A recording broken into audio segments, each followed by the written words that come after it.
Hi friends, welcome back to Pency talks. చూడండి friends, ఈరోజు అయితే సింపుల్గా బగారా రైస్ ఎలా ప్రిపేర్ చేయాలో చూద్దాము. బగారా రైస్కి కాంబినేషన్ బోటి ఫ్రై. చూడండి, ప్యాన్లో ఆయిల్, మసాలా, కొత్తిమీర, పుదీనా వేసి ఇలా కలుపుకోవాలి.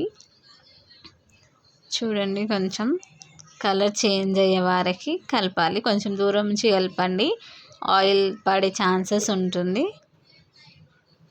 కొంచెం కలర్ చేంజ్ అవుతుందేమో, వీడియోలో చూసినట్టయితే మీకు క్లియర్గా అర్థమవుతుంది. కొంచెం ఇలా చేంజ్ అయ్యాక నేను 5 minutes బిఫోర్ రైస్ నానబెట్టుకున్నాను. ఆ రైస్ అందులో వేయాలి. వేసాక కొంచెం అల్లం ఎల్లిగడ్డ పేస్ట్, సాల్ట్ 2 యాడ్ చేయాలి. యాడ్ చేసి ఒకసారి కలిపి 1 glass రైస్కి 1.5 glass వాటర్ యాడ్ చేయాలి. యాడ్ చేసి మంచిగా ఒకసారి కలిపి వదిలేసేయాలి. సిమ్లో పెట్టి వదిలేసేయాలి. చూడండి, ఇలా కలపాలి. మీరు అన్నిసార్లు కలపడం ఏం లేదు, ఒక 2 times 3 times కలిపి వదిలేయాలి. నేను వీడియోలో కనిపించట్లేదని 2-3 times అయితే అట్లా కలిపాను. చూడండి ఎంత కలర్ఫుల్గా అనిపిస్తుందో. ఇక్కడ బోటి అయితే మంచిగా వాష్ చేసుకొని బాయిల్ చేశాను. ఇంకో ఇక్కడ ప్యాన్ పెట్టి కడాయి పెట్టి కడాయిలో ఆయిల్, ఆనియన్స్ వేసి కలుపుతున్నాను. కలిపాక కొంచెం పచ్చివాసన పోయే వరకు కలుపుతుండాలి. ఆ తర్వాత కొంచెం కలర్ చేంజ్ అయ్యాక పసుపు, అల్లం ఎల్లిగడ్డ పేస్ట్ వేయాలి. పసుపు వేసాను. ఇక్కడ అల్లం ఎల్లిగడ్డ పేస్ట్ మీకు కనిపిస్తుందో కనిపించట్లేదో చూడండి, ఇట్లా కలపాలి. కలిపాక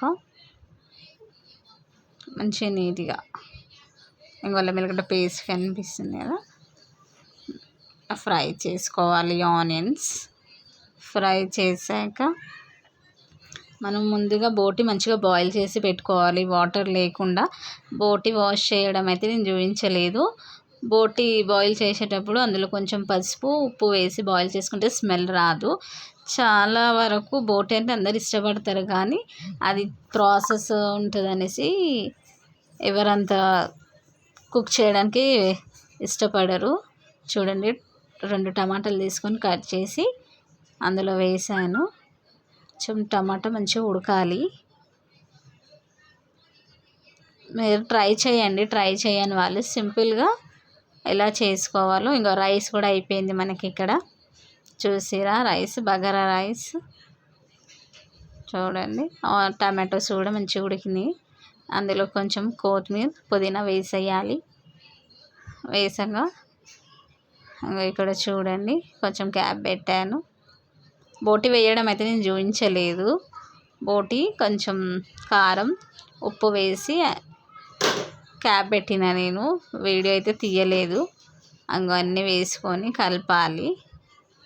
అన్నీ ఒకటేసారి వేసిన ఫ్రెండ్స్. నేను కారము, ఉప్పు, మసాలా, ధనియా పౌడర్, కొంచెం మటన్ మసాలా, ధనియా పౌడర్, కారం ఎక్కువనే వేసుకోండి. కొంచెం కారము, సాల్ట్ వేసి కలిపి అలా కొంతసేపు క్యాప్ పెట్టేసేయండి.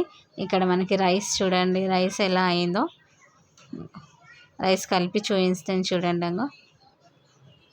మంచి రైస్ కూడా అయిపోయింది. సింపుల్గా ఎలా ప్రిపేర్ చేయాలో చూసారు కదా. మీరు కూడా ట్రై చేయాలనుకుంటే ట్రై చేయండి. ట్రై చేశాక టేస్ట్ ఎలా వచ్చిందో కామెంట్ చేయండి. సింపుల్గా అయితే నేను ఒకటేసారి వేసేసాను ఫ్రెండ్స్. గరం మసాలా, కారం, ఉప్పు, పసుపు పిల్లలు ఉన్న దగ్గర ఒక్కొక్కటి వేయాలంటే కాదు కదా. మీరు కూడా ట్రై చేయాలనుకుంటే ట్రై చేయండి. చూడండి ఎంత కలర్ఫుల్గా కనిపిస్తుందో. బోటి అందరికీ ఇష్టమే, కానీ చేసుకోవడమే కొంచెం ప్రాసెస్ ఉంటుందని చేసుకోలేకపోతే. ఇక్కడ మా బాబు చూడండి బ్రెడ్తో బోటి తింటున్నాడు. టేస్ట్ చేసి చెప్తాడు. చూడండి, ఇవి ఈరోజు వీడియో అయితే. Thank you for watching. Bye bye.